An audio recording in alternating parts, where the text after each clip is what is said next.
This is my 84 C10 that I'm dropping on this 2003 Tahoe frame, and today we're going to get this whole front end lined up. Let me show you how we're going to do that. Let's get to it. Alright, in the last one we got this cab on the Tahoe frame, and this is what we're looking like. But now we need to throw on our fenders so we can make sure our wheel's where it needs to be. So at first it wasn't lined up perfectly, so I had to go back a bit with the cab, but you see here the fenders are right where they need to be. So now that we got the fenders aligned, now we got to throw the front end on. But first things first, you have to get these two front pieces on the frame off because they will be in the way. So we're just going to cut straight down and get them out of our way. And before we throw all the front end on, let me show you how I did this. Alright, so we're looking right here. We cut all of this out. Me and my dad only left this part for the headlights right here. If you can look in there, it is all cut out.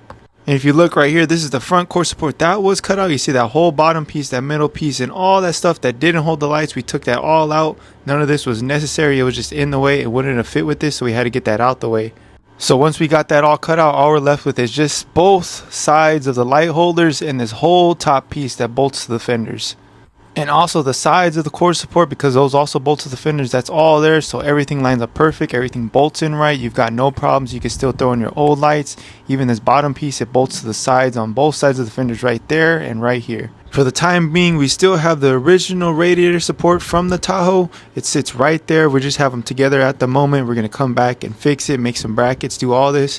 But just for the time being, we have to line up everything, get everything where it needs to be. We're still waiting on the bed, so we can't weld anything yet. We just all have it in place where it needs to be for the moment time. And if you look closely right there, you can see it's bolted up where it should be originally, how it was on the C10, from the core support to the side fenders. And just how it was on the C10, the hood lines up with no problems. The brackets go there. We got no problems at all. It shuts and closes. But enough of the outside. Let's get into the interior. But if you want to see more of that, you're going to have to hit that follow and stay tuned for the next one. Appreciate you for watching.